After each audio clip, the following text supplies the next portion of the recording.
Assalamualaikum warahmatullahi wabarakatuh.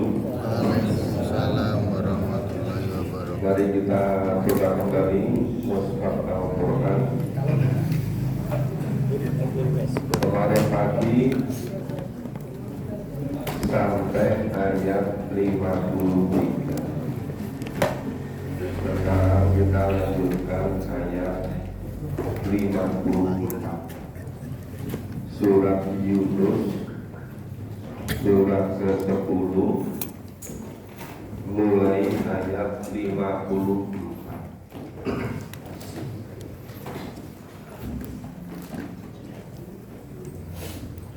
Surat Yunus, surat ke-10, mulai ayat 54.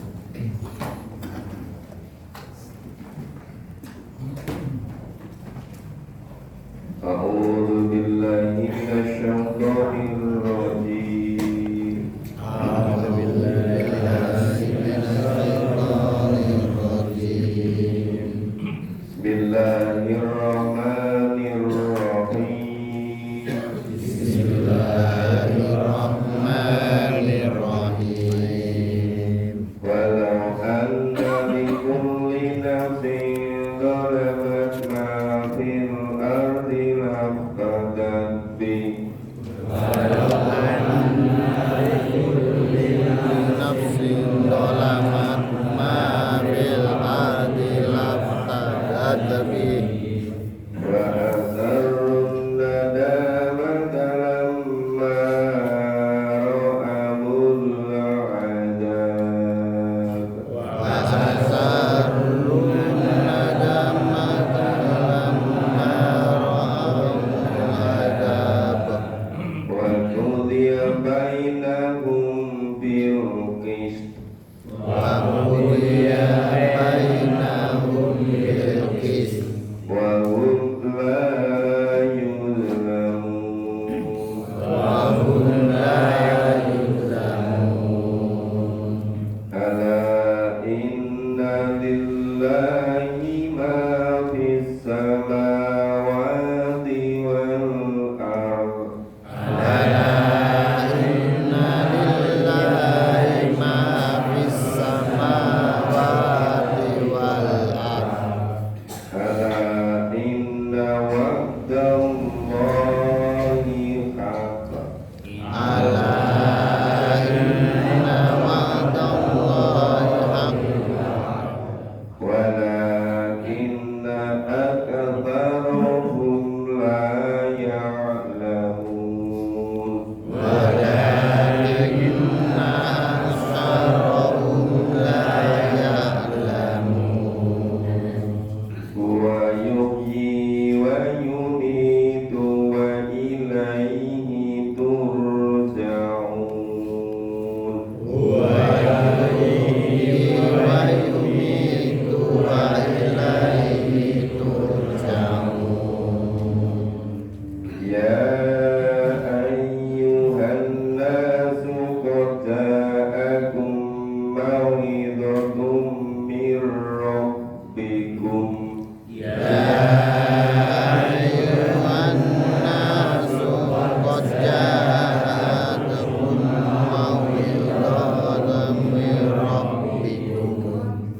Wa shifaa'un lima fis suduri wa hudan wa rahmatun lil mu'minin.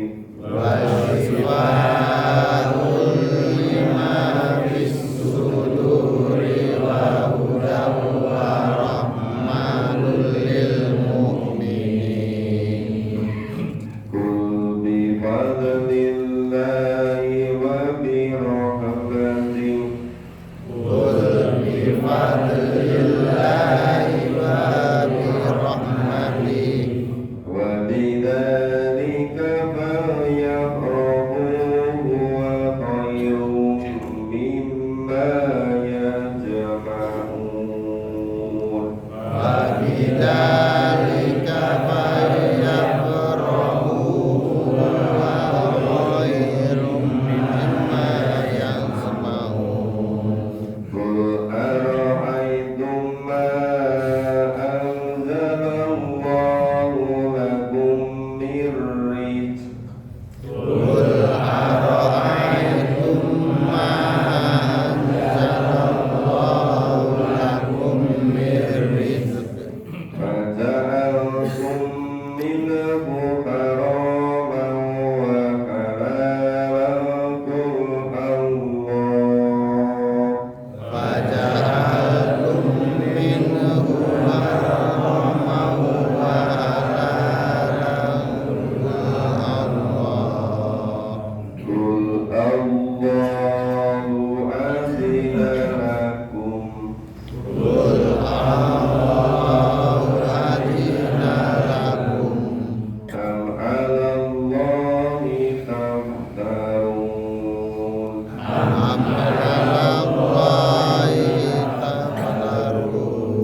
walau anna li kulli nafsin dzalamat. Dan kalau setiap diri yang zalim, setiap orang yang zalim, orang zalim itu orang yang tidak sepenuhnya iman kepada 6 rukun iman. Imannya dicampur dengan kemusyrikan, bisa juga dengan kemunafikan, bisa juga dengan kepura-puraan, lelamisan, main-main terhadap Allah dan Rasul. Nah, itu dikatakan ulama, orang-orang yang zalim. Nah, orang-orang yang zalim itu mafil tadi laftadat bi. Ya. Seandainya mereka memiliki segala sesuatu yang ada di bumi ini, misalnya semua yang ada di bumi ini itu akan digunakan untuk menebus dirinya. Laftadat bi wa asun nadamata lamma ra'awul ada.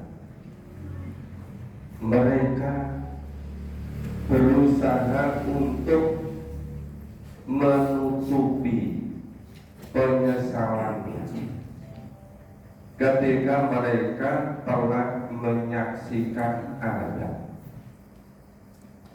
Hanya segelintir orang mungkin yang percaya terhadap apa yang saya omongkan mulai tahun yang lalu.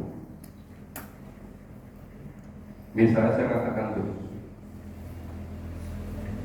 kenapa orang itu kalau jadwal memahami Quran itu banyak yang alasan, mohon maaf Pak nggak bisa datang bersamaan dengan acara tetangga yang punya acara setiap hari. Itu terus menerus.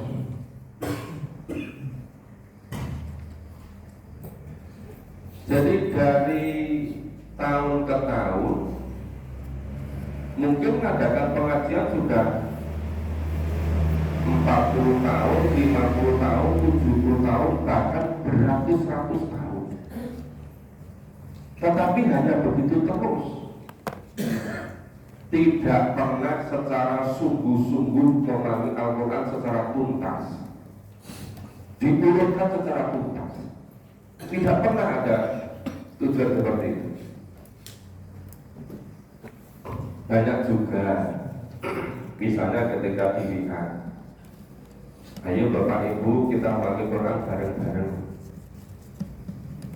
Menjawab, lu memahami Quran kan tidak harus di sambi-sambi. Memahami Quran kan tidak harus di masjid kelurahan. 1001 alasan.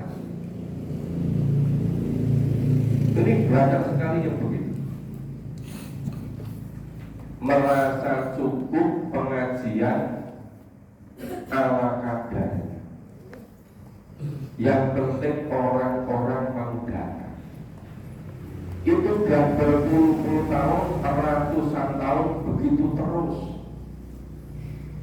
Itu nanti baru sadar ketika melihat azab. Ketika melihat azab baru menyesal. Menyesalnya apa? Iya ya, kenapa dulu kok diajak mangkul secara tuntas nggak mau? Milih yang pengajian sakarpe diri-diri, nggak mau melakukan secara tuntas. Ketika saya menyampaikan perbaikan hidup ini tidak pernah terlaksana secara tuntas kecuali didasarkan pada Quran dan Sunnah. Banyak yang sakit hati. Banyak yang ngelok-ngelok, nggak usah ngomong begitu. Loh, ini jelas sekali, semuanya nanti. Seandainya pun memiliki semua yang ada di bumi ini untuk menebus siksanya, tidak akan pernah bisa. Jadi kalau sekarang orang bisa mengatakan semuanya sendiri, yang ngaji Quran di Sambisari, yang ngaji Quran di Masjid Quran, yang ngaji Quran di gedung baru Komplek Quran, hanya segelintir orang.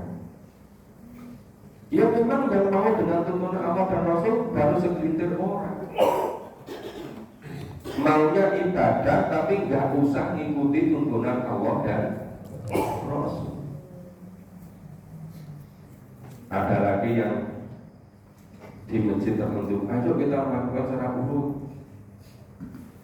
Melalui Quran kan tidak harus menurut Pak itu. Di sini kan sudah ada yang ahlinya. Banyak yang mengatakan begitu. Ada yang mengatakan sama saja, di mana-mana ngaji itu ya Quran. Tapi beratus-ratus tahun, sejak abad ke-17, berapa ratus tahun ini?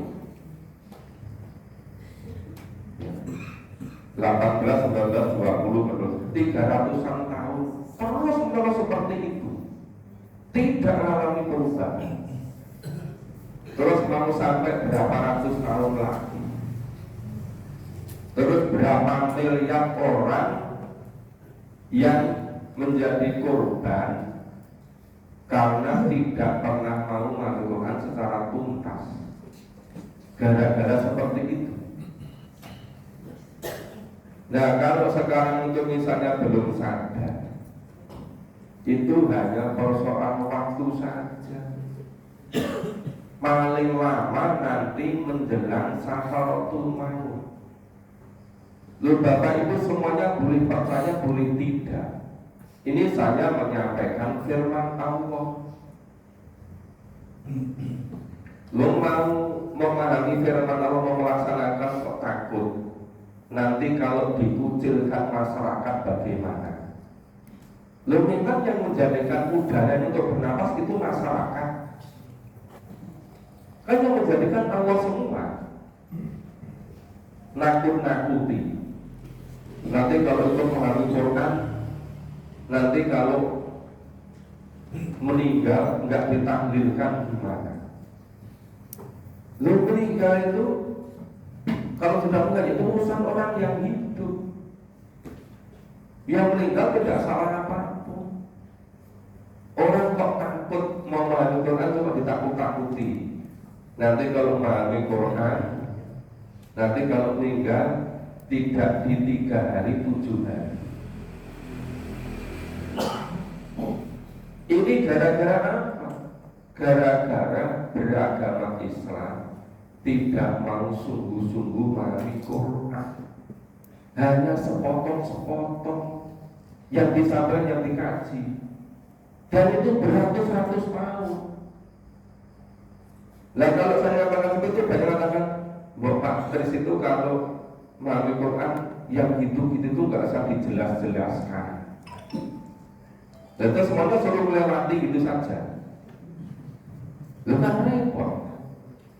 Masa ayat Quran sebagian suruh jelaskan, sebagian tidak dijelaskan. Lalu besok pertanggungjawaban di akhirat gimana? Masa hidup sebentar dunia cuma ikuti kesenangan orang. Untuk apa? Coba Bapak Ibu sekarang betul-betul dipikirkan. Hidup di dunia ini, apakah ada yang lebih penting daripada untuk meraih surga besok di akhirat? Ada enggak? Enggak ada kan? Tapi kenapa orang baru ada tetangga yang ngayur agak kental sedikit, mohon izin enggak pahami Quran, ada acara tetangga. Loh, kenapa kok begitu? Jadi ada 1001 alasan. Mulai dari yang ada pengajian sendiri, mulai ada yang sedang repot ini itu, intinya hanya satu saja. Sebetulnya itu hanya cara untuk tidak mau memahami Al-Quran.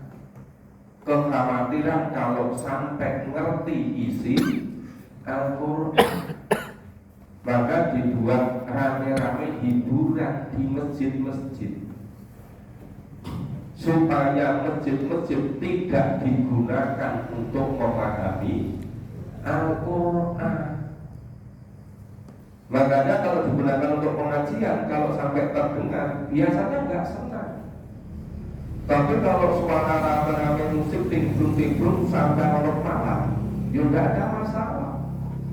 Karena itu yang diinginkan oleh mereka semua. Cara agama yang semacam itu. Nah, itu sampai kapan kita beragama yang tidak manut menurut Allah dan Rasul?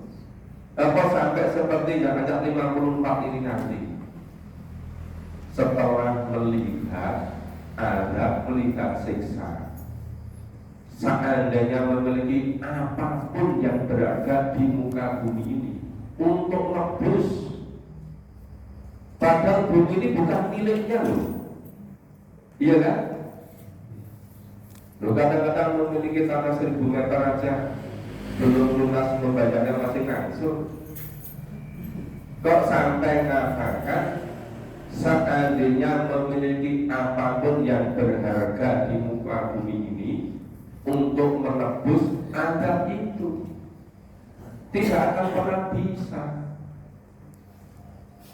Tapi kenapa sekarang orang semuanya sedang rame-rame, sudah tahu usia sudah 60 tahun ke atas dan bolak-balik sudah ke rumah sakit, akan kemana larinya?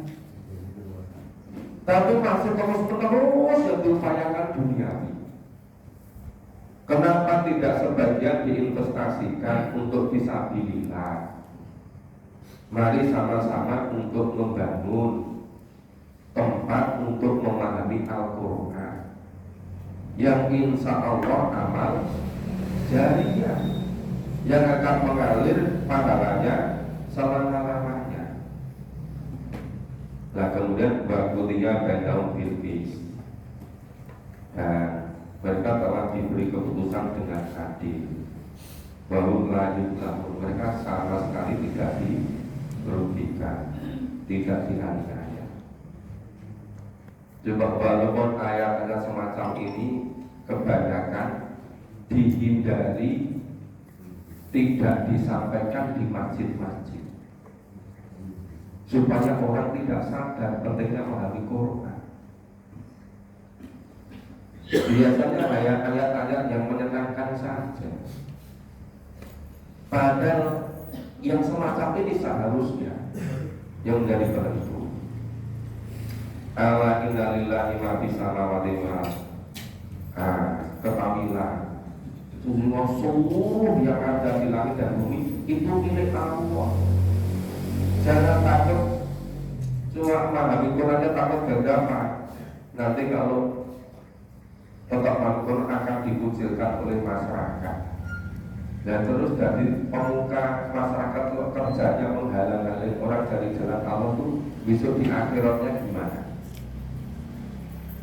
Terus dititeni di RT/RW ini, buku ini yang memahami Quran siapa saja? Ini. Ya coba, itu nggak lama Bapak Ibu, menjelang satu tahun pasti menyesal-nyesalnya. Mereka berbuat semaunya ketika masih berpuasa. Apalagi kalau jadi gubernur, jadi presiden, jadi ketua lingkungan aja sudah berbuat seperti itu, ngancam akan boikot. Tidak mau sok banyak diperlu orang yang sing belum teko. Macam-macam sebetulnya. Intinya satu saja, supaya orang itu tidak memahami Al-Quran.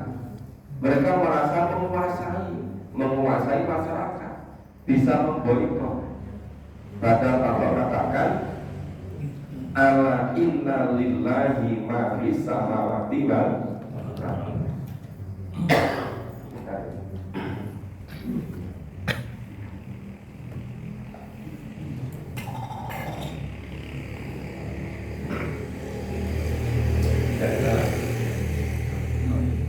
Ala inna wa'dallahi haq, bahwasanya janji Allah itu pasti terjadi.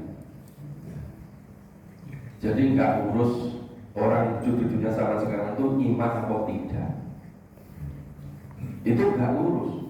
Tapi pasti janji Allah itu terjadi, pasti benarnya. Jadi semua yang ada pada Al-Quran itu pasti benarnya.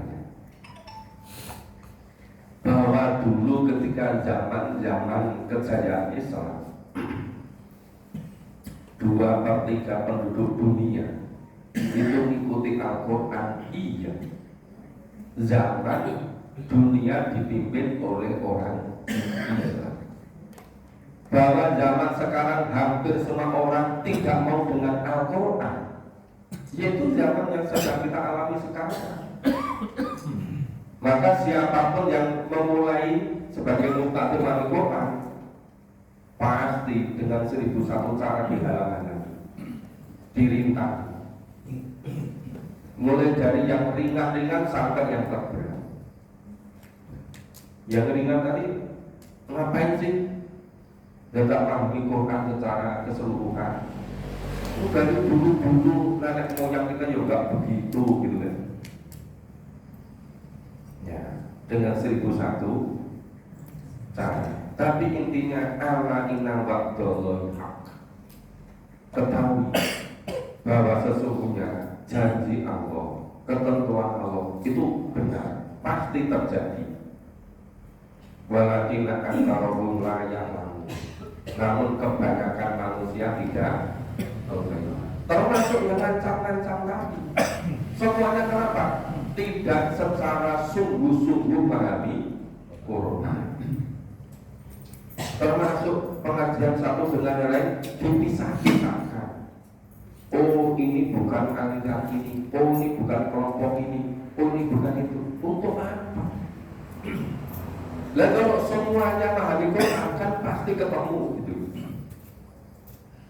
Enggak usah dipisah-pisahkan begitu.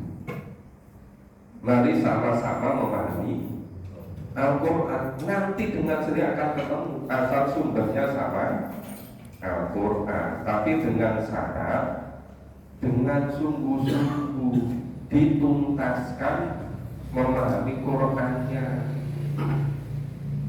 Jangan hanya ayat-ayat yang cocok dengan nafsunya, yang tidak cocok tidak dipahami.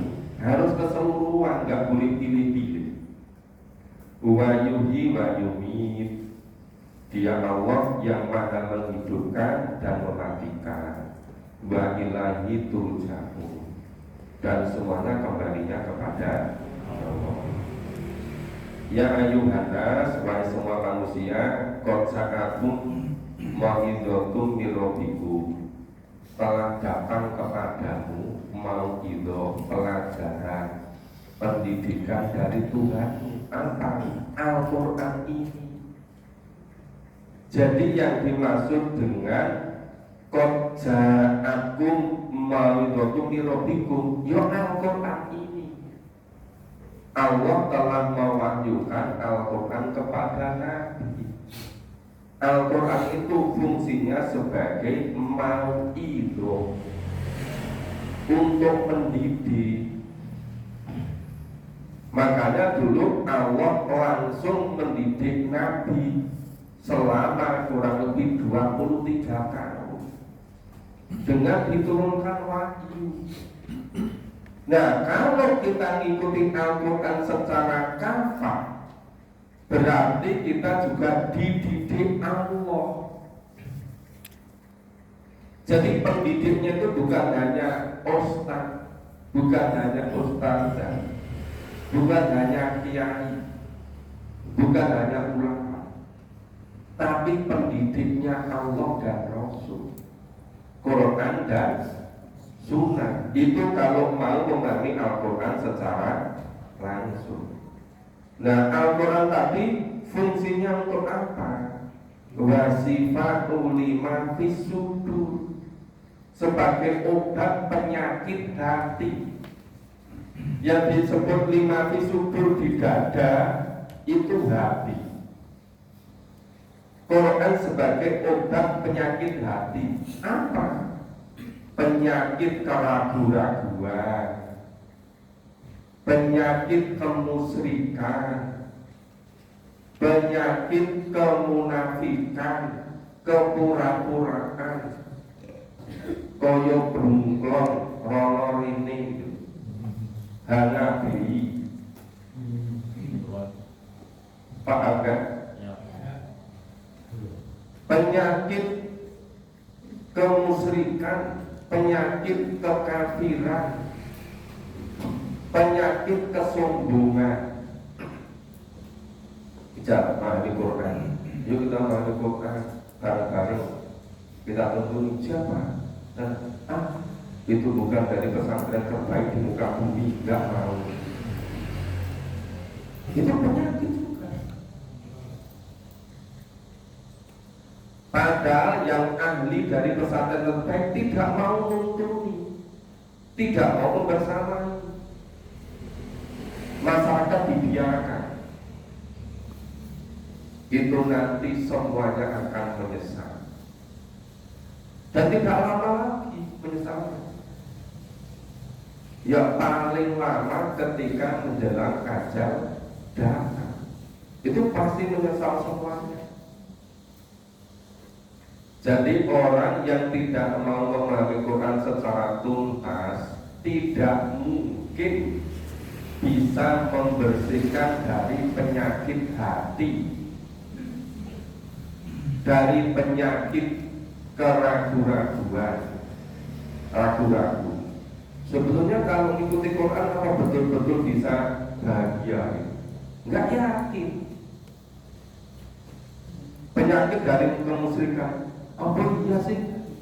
Kalau iya karena budu, gak iya karena sa'i, hanya kepada Allah menyembah dan hanya kepada Allah mohon pertolongan. Apa iya hanya kepada itu? Gak yakin. Akhirnya apa? Mengkeramatkan tempat ini. Merasa itu yang lebih makbul. Nah, betapa banyak yang begitu. Kenapa kuburan tertentu itu lebih ramai dari tempat-tempat memahami Al-Quran? Itu antara lain ini. Iya kan? Kenapa yang namanya ziarah religi itu lebih menarik daripada memahami Quran?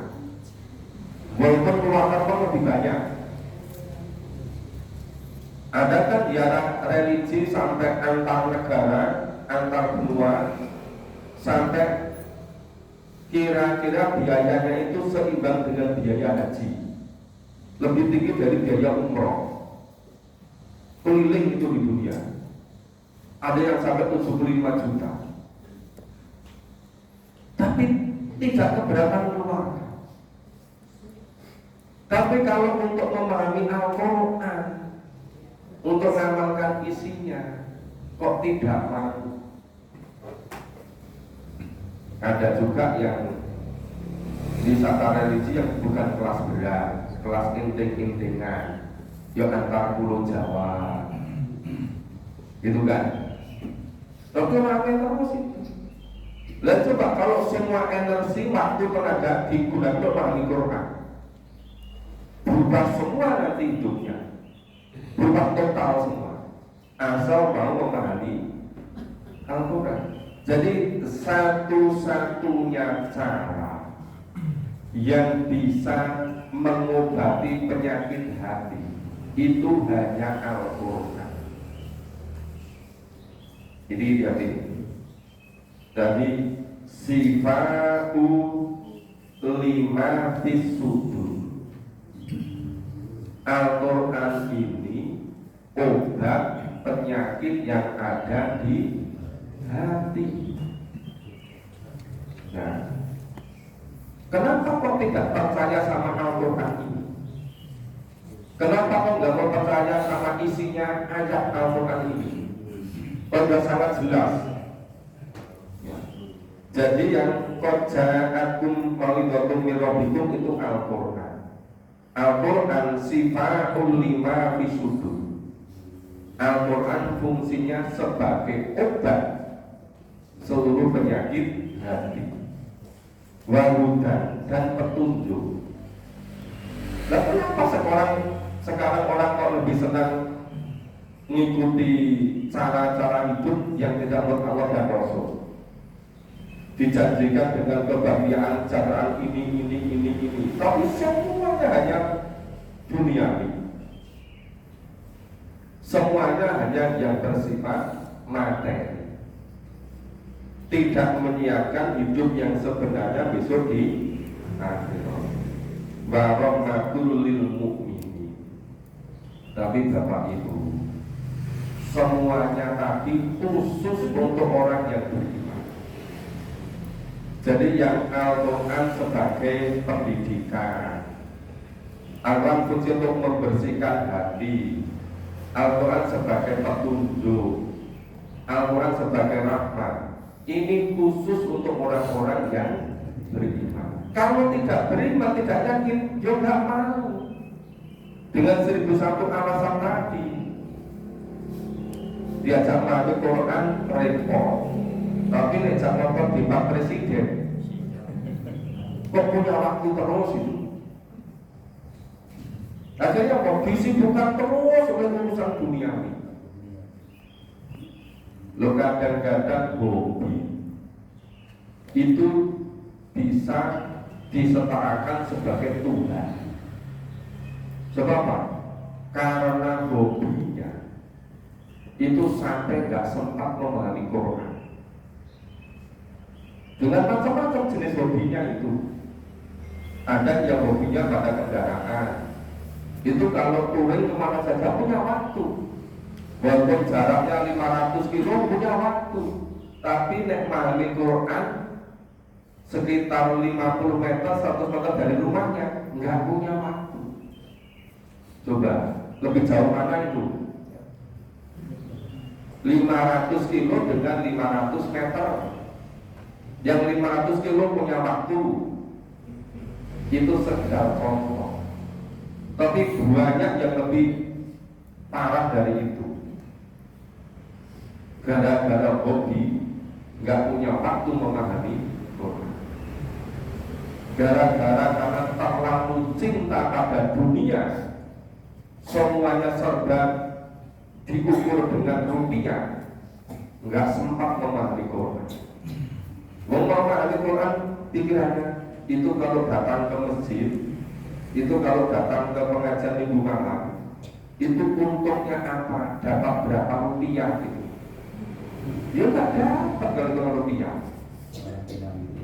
Nah, ya malah zakat, infak, sedekah untuk keuntungan akhiratnya. Maka kalau pikirannya hanya kosan duniawi, dia nggak bisa ketemu. Kenapa? Ini khusus untuk orang-orang yang beriman. Kalau tidak beriman tidak bisa. Kul bi fadlillahi wa bi rahmati, katakan oleh Muhammad, dengan rahmat Allah, dengan karunia, kelebihan dan rahmat Allah. Fa bidzalika yafrahu wa khairum mimma yasma'un. Itu dengan karunia dan rahmatnya, hendaklah dengan itu mereka bergembira. Karunia dan rahmat Allah itu lebih baik dari apa yang mereka kumpulkan. Yang mereka kumpulkan itu apa? Kesenangan duniawi. Yang senang uang mengumpulkan uang, yang senang materi mengumpulkan materi, yang senangnya rumah bangun rumah terus, yang senangnya tanah beli tanah terus. yang senangnya hobi, menurunkan hobinya terus. Padahal di sisi Allah, ya karunia dan rahmat Allah, akhirat surga itu jauh lebih baik daripada semua yang dikumpulkan orang tadi. Tapi kenapa kebanyakan orang tidak mau mencari fadilah dan karunia Allah berupa surga, menginvestasikan waktunya untuk memahami Al-Quran, menginvestasikan uangnya untuk membeli Al-Quran, menginvestasikan uangnya untuk membuat tempat memahami Al-Quran. Nah, itu namanya fadilah dan karunia Allah lebih baik dari semua yang dikumpulkan oleh manusia. Zaman sekarang ada lagi yang lebih ngeri, lebih ngerikan apa? Gengsi-gengsian. Sudah berputar ke muka bumi ini, ke seluruh dunia, kemana saja untuk pamer. Gengsi-gengsian. Itu sampai nggak punya waktu memahami Quran. Kenapa? Karena menganggap Al-Quran ini nggak penting. Kenapa nggak penting? Karena nggak iman. Karena nggak percaya kepada kebenaran Al-Quran, maka tidak merasa perlu memahami isinya. Akhirnya apa? Nggak ngerti isinya, terbalik-balik semua. Hal yang sangat penting dianggap tidak penting, sebaliknya hal-hal yang tidak penting dianggap sangat penting. Itu sebetulnya ya, dengan satu ayat, ya, ayat 58, bahwa fadilah dan rahmat Allah lebih baik daripada apapun semua yang mereka kumpulkan. Ini tadi, wa bidzalika falyafrahu huwa khairu mimma yajma'un. Mereka bersenang-senang dengan itu semua. Tapi ketahuilah bahwa fadilah dan rahmat Allah itu khairun, jauh lebih baik mimma yajma'un, dari apapun yang mereka kumpulkan. Sulit loh kita meyakini ayat ini, ya kan? Karena nggak biasa-biasa ayat yang begini ini dipahami betul-betul gitu. Karena tidak mau membaca Quran secara tuntas, secara kafah gitu. Qul ara'aytum ma anzalallahu lakum min rizqi faja'altum minhu haraman wa halal. Katakanlah wahai Muhammad, terangkanlah kepadaku tentang rezeki yang diturunkan Allah kepadamu, lalu kamu jadikan sebagian haram dan sebagian halal. Katakanlah, apakah Allah telah memberikan izin kepadamu tentang ini, atau kamu mengada-adakan saja terhadap Allah? Ini ada orang-orang yang membuat aturan sendiri, yang membuat ketentuan sendiri, ini halal, ini haram, tetapi tidak menurut Allah dan Rasul, membuat-buat sendiri. Seharusnya memahami Al-Quran itu wajib, harus mengamalkan isinya, harus, dan memahaminya secara kafah keseluruhan, bukan pengajian memahami ayat yang dimaui saja, yang tidak saja, bukan begitu, nggak boleh pilih-pilih, itu wajib. Nah sekarang kan banyak orang mengharamkan memahami Quran secara kafah. Begitu ada orang yang mulai memahami, sudah bingung dengan segala cara.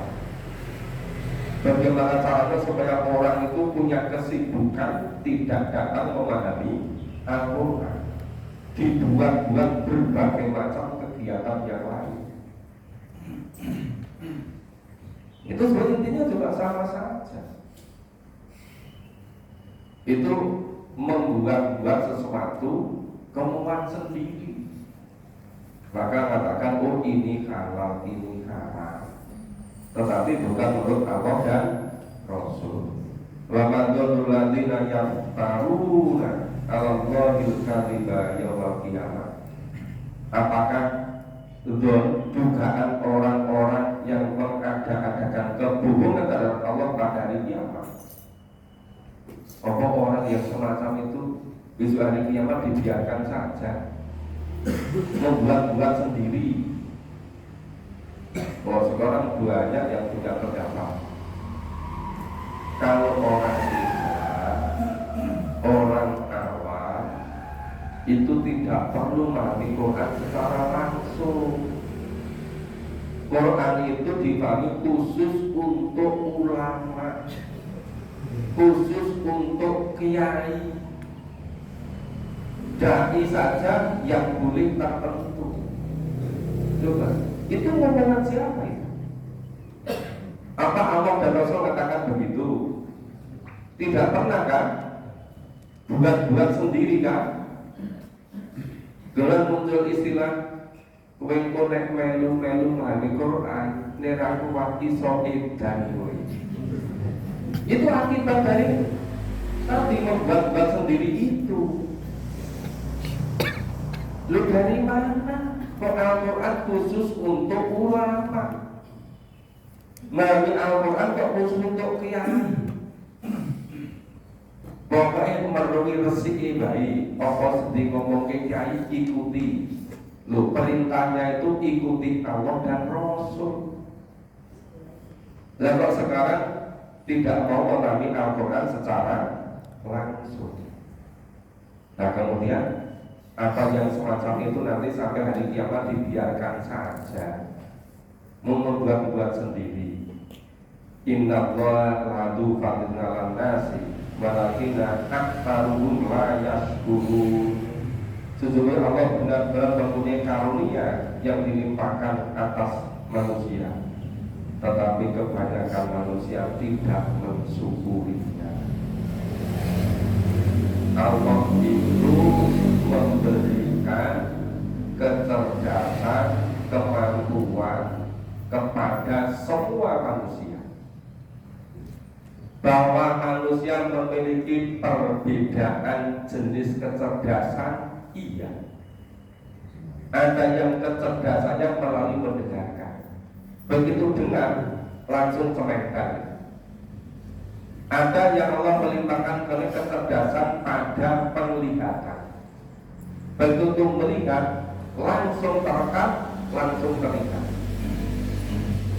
Ada juga yang Allah melimpahkan kecerdasan jenis-jenis yang lain, begitu melakukan langsung dia terkesan selamanya nggak akan lupa. Tapi untuk Al-Quran itu semua manusia dijamin bisa. Itu kepastian dari Allah. Walaqad yasarnal Qur'ana lidzikr fahal mudzakir. Dan sungguh Allah telah memudahkan Al-Quran untuk diambil pelajaran bagi orang yang mau. Jadi Al-Quran itu siapapun pasti bisa, asal punya kemauan dan punya kesungguh-sungguhan. Jadi tidak benar kalau Al-Quran itu dipahami khusus untuk kiai, khusus untuk ulama, khusus untuk ilmuwan. Itu enggak benar. Quran itu untuk semua orang yang beriman, untuk semua orang yang ingin bertakwa. Ini nanti semakin ke sini ayat itu semakin luar biasa penting-pentingnya. Surat Yunus ini dia mengungkap hal-hal yang pada umumnya tidak pernah diungkap pada pengajian-pengajian pada umumnya. Semuanya ada di sini. Itu pentingnya kita memahami Al-Quran. Kita baca satu ayat lagi. A'udzu billahi minasyaitonir rajim. A'udzu billahi minasyaitonir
akbar illa fi kitabim mubin.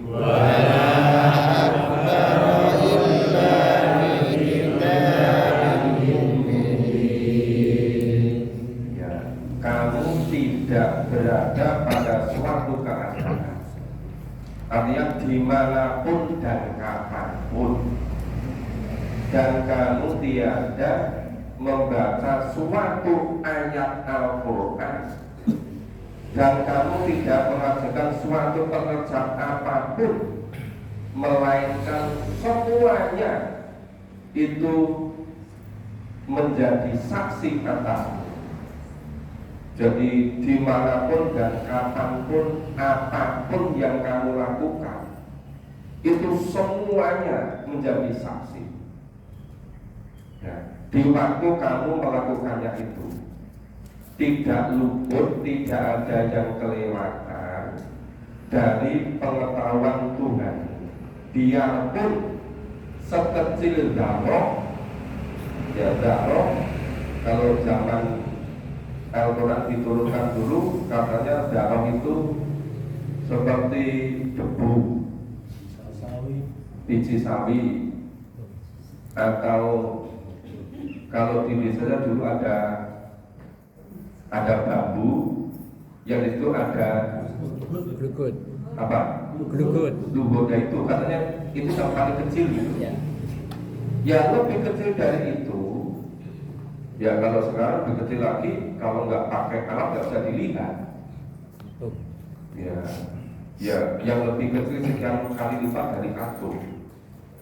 Ya, ini lebih kecil dari itu atau lebih besar dari itu. Itu semuanya yang ada di langit dan di bumi itu tidak ada yang kelewat dari pengetahuan Allah. Jadi tidak ada yang lebih kecil, tidak ada yang lebih besar dari itu, melainkan semuanya itu tercatat. Nah artinya apa? Itu artinya tidak ada waktu, tidak ada menit, tidak ada detik, dan tidak ada tempat dimanapun di kolong bumi itu, kecuali semuanya itu nanti jadi saksi. Ingatkan ayat yang mengatakan bahwa suatu ketika nanti di yaumil mizan, kulit kita ini yang bercerita semua. Mulut kita dikunci, kulit kita yang bercerita, tangan kita yang bercerita, kaki kita menjadi saksi. Jadi tidak ada yang kelewatan, semuanya akan jadi saksi. Tapi ini sekali lagi ya, ini khusus untuk orang yang iman kepada Al-Quran. Tapi kalau hanya iman-imanan, pasti tidak mau percaya, pasti tidak mau menekuni Al-Quran, menganggap sudah cukup, sudah tidak kurang apapun cara beragama menurut kebanyakan orang. Maka tidak merasa perlu untuk membaca Al-Quran secara tuntas, secara keseluruhan. Itu saya kira Bapak Ibu untuk pagi hari ini sampai ayat 61. Ya, kita pelan-pelan memahaminya, ayat-ayat yang betul-betul terkait dengan keimanan yang menjadi penentu segala-galanya. Kemudian itu pasti bisa kita lanjutkan oleh ayat 62 ya. Sangat padat, sangat penting di situ. Ya, kita akhiri bersama dengan baca hafalan kita. Alhamdulillah.